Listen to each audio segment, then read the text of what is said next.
Are you tired of messing up the spacing in your mid panels in your carcass build?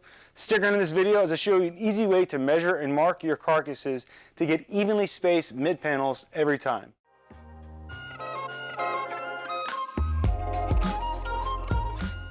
Hey, I'm Ben Marshall, and I like to share woodworking tips, tricks, and how-tos on this channel twice a month. If that's something that you're interested in, consider subscribing. Right now, I'm in the process of building a modular bed for my daughter. I've already built one for my oldest daughter, and now I'm building one for my middle daughter. And the build requires 3 carcasses. Each carcass has between 6 and 4 drawers that go into it. It's kind of like a captain's bed, but it's all modular, meaning that it can be moved around in different ways. And what I've failed to do in the last build, or the last bed build, is to make my drawers or the spaces evenly spaced, those mid panels evenly spaced. And so after spending a little bit of time down here in my shop, I finally figured out a way to measure out and account for the gaps that I was creating in the other builds. And so I want to show you how I mark and measure my panels now to make sure that they're all evenly spaced. I'm going to show you the tools that I use and then show you how I mark and measure. The first thing I'm using is my assembly table. You can clearly do this on the ground. However, doing it with an assembly table is much easier. In order to do this by yourself, the way that I do it at least, it really helps to have some clamps. It doesn't have to be this particular brand. They just need to be long enough to help support or counter the weight whenever you're putting your panels together, and it'll make sense here in a minute. So 2 of these, some 3-way clamps. Again, if all you have is these, like 4 of these, totally fine. These just make it easier to clamp up at the top of the panel. Again, not necessary. If you have 4 of these guys, you can totally get away with it. A good precision angle. This is a woodpecker one. This is the woodpecker 851. It doesn't have to be this one. You just need a way to accurately check square on your measurements. Pencil, I use a Pick a Dry. It can just be any lead pencil, doesn't matter. A nice notepad for your dimensions and markings. A really good precision tape measure. This is a fast cap. I use metric in all my measurements, so if you're heavily imperial user, maybe you have to wear some earmuffs in this video because I'm going to be talking metric the whole time. However, the principles that I'm going to go over, the methods that I'm using, completely applicable to imperial. I just find metric to be a little bit easier.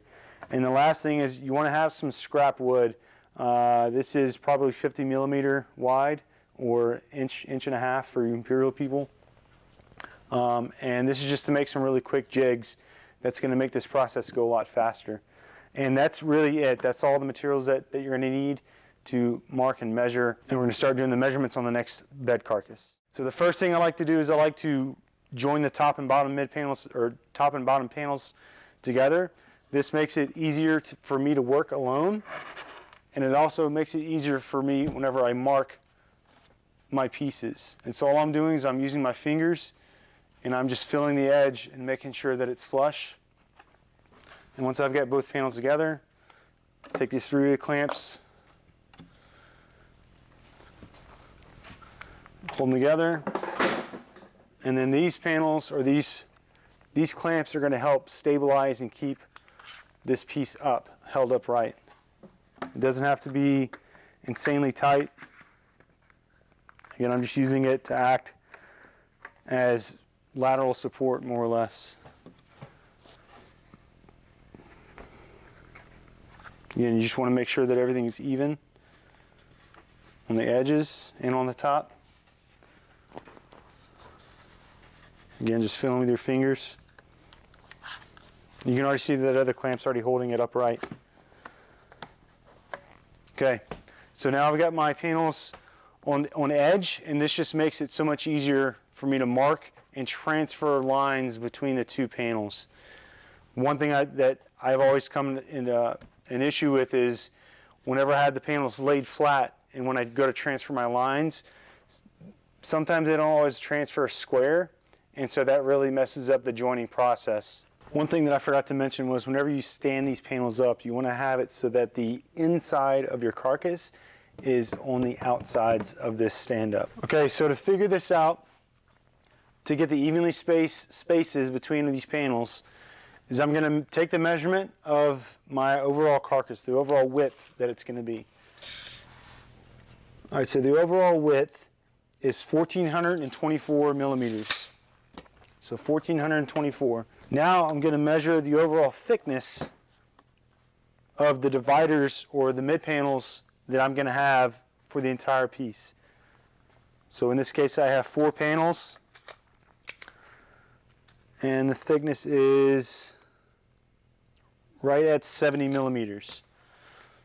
So to figure out the space between these panels, I'm going to subtract the thickness of all these panels from the overall width, and that's going to give me the space, or the open space, that's left over. All right, so 1,424 millimeters, sorry I'm out of frame. So 1,424 millimeters minus the 70 millimeters that the thickness is, that leaves me with a space of 1,354 millimeters. And so that's the space, that's the measurement that I need to divide by the number of spaces that I want. So I have 4 panels here. I want to have 3 evenly spaced spaces where drawers are going to go. So I take 1,354 divided by 3, and that's going to give me the space between these panels that I need to measure and account for. Hey, Siri, what's 1,354 divided by 3? 1,354 divided by 3 is about 451.3333. The space between all my panels is going to be 451.33 millimeters. And to make it easy, you take some more of that scrap wood and you just cut it down to the width that you need that space to be. So whenever you go to mark, it just goes a lot quicker. Okay, the first jig that you're going to want to make when using that scrap piece that we had earlier is an edge marker. And so hopefully it'll get picked up. So all this is just, I cut one piece short on the scrap and then a little bit longer piece. And how I'm going to use this is, because I'm going to mark for the thickness of the material that I'm using on the edges. So if this is the edge of my carcass, I want to be able to line this up and then mark the thickness on the edges. So again, taking that piece of scrap that I mentioned earlier, and I cut a piece to the exact width that I need each of these spaces to be. And then I'm going to take the thickness marker that I made earlier, take my pencil, I'm going to move these down out of the way. I'm going to place this here because I want to mark for the thickness of the material that I'm using. And so I mark this on both ends. And again, placing that block back on there, taking that spacer, butting it up, making sure that it's nice and flush. I mark where the next panel is going to be, and using that same piece, I just turn it off to the side and mark. And then I come back on this side, make sure that it's nice and flush. Mark it, put the spacer in there. There. And now I have evenly spaced panels, and I can just double check it, taking this, and it's perfectly between these 2 lines. And so now that I've got this edge marked, I'm going to take my square and a pencil, and I'm going to transfer the lines just a little bit down on this side, on each face.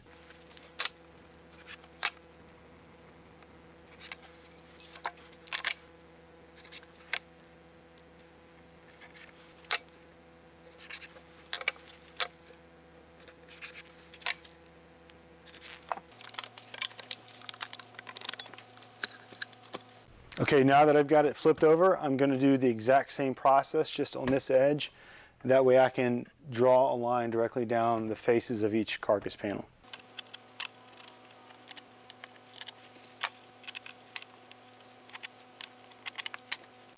Okay, so now that I've got that done, I'm going to transfer the lines again using the same reference point that I'd use on the opposite edge. Connect my lines, and then I'll be ready to start joining. So to recap, in this video I showed you how to mark and measure your wide span panels for evenly spaced mid panels on your carcass, on your credenza, on whatever it is that you're building that needs to have evenly spaced spaces from end to end. That's pretty much it. If you found this video helpful, please give it a like. If you want to see more woodworking videos, consider subscribing. If you have any questions, feel free to leave them in the comments below. If you want to see how I join mid panels with butt joints at a domino, you can click on this video here. Otherwise, thank you so much for watching, and I'll see you in the next video.